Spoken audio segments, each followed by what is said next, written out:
Good morning, I'm Pierre Courtain, member of Nantes team. I'm going to present you my work on the Dominican Qur'an in the Latin West in the 13th century.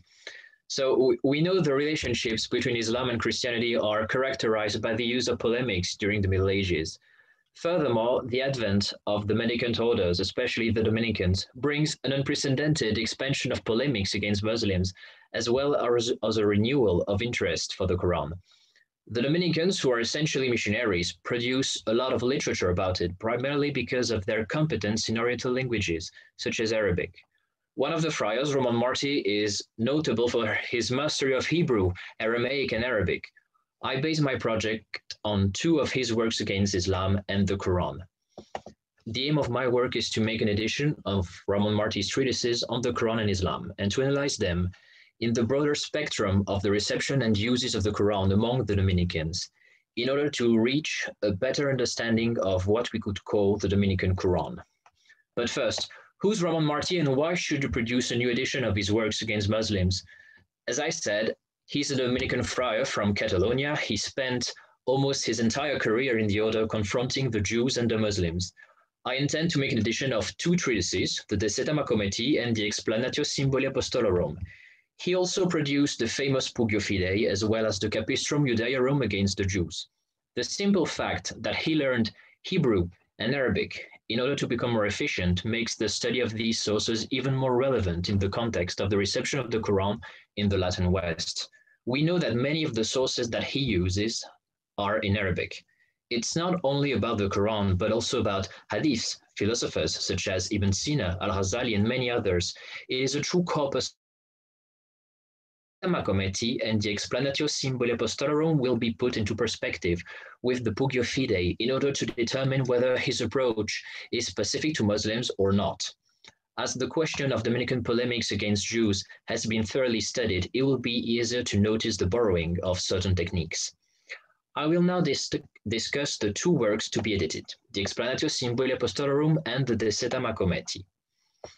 The Explanatio Symboli Apostolorum subsists in only one manuscript from the 13th century that lies in Tortosa. I still have to see it, well, I can't wait to start.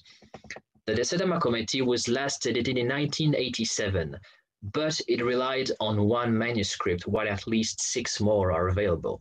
Relying on the works of its editor, José Fernando y Delgado, I wish to study these two treatises in parallel. This requires producing new editions that take account of the available manuscripts, as well as the state of research today. We know that the two treatises are indeed complementary regarding the information they provide and show many similarities in their speech and structure. This first part of the work is where the updated and completed edition of these texts will take place. It will also rely on thorough analysis as well, following critical and philological methods. This first part, consisting of a new edition of the works of Roman Marti, will enlighten our understanding of his techniques and his perception of the Quran, as well as its reception in his framework. The second part is focused on the broader use of the Quran in Dominican controversy against Islam. The last part, based on the study of Dominican Quran, will show how it circulated in the Latin West through the study of certain Quranic manuscripts. But I'll now talk about the second part, the use and reception of the Dominican Quran. As Dominican works of controversy against the Quran are important sources of the knowledge of Islam within the order, it is necessary to focus on some of them. I'll research which ones are the most present among Dominican libraries, especially the convents in Roman Marti's network. This will lead me to look for the Dominican authors that he would have known or simply his contemporaries.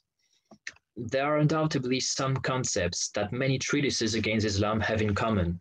The Dominicans articulate them through two axes, the refutation of Muhammad as a prophet and the refutation of the Quran linked with an apology of the Bible. I will take special attention to these aspects. We also know some authors who traveled or lived many years in the Near East, such as Ricoldo da Montecroce or William of Tripoli, who was even born there.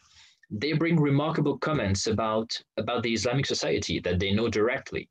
I wish to determine if these experiences that brought them a new awareness influenced their interpretation of the Quran, and if these experiences contributed to amplify the Dominican knowledge of Islam.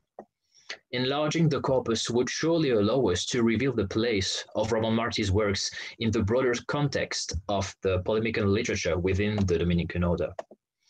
Now in this last part, we talk about studying manuscripts with at least Quranic fragments that are produced, translated, and or used by the Dominicans. I wish to study the spread of important fragments of the Quran in the context of a missionary activity, as it is the primary origin of the Dominican interest for it.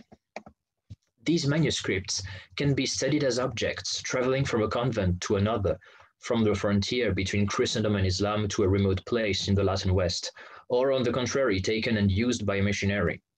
Many aspects could be analyzed here, such as the format. I can rely here on the works of Thomas Berman, who wrote about the very interesting case of miniature Qurans in the 13th century, similar to miniature Bibles circulating at the same time in the Latin West. These manuscripts are a link between the norm of Quranic knowledge among Dominicans and the experience of the missionaries, and will surely be one of the key elements of my study. Furthermore, there are many clues that lead us to a better knowledge of their use of the Quran, such as marginalia, indices, and other tools made to help authors. I would also like to investigate on how these manuscripts circulated in Ramon Martín's network. There are many possibilities from here. I could choose to focus on one specific translation of the Quran, as we know that Ramon Martí knew and used the work of Mark of Toledo. There are also some surahs that are especially commented by this author. In conclusion, I hope that my work on the Dominican Quran will contribute to a better understanding of the European Quran in the last centuries of the Middle Ages.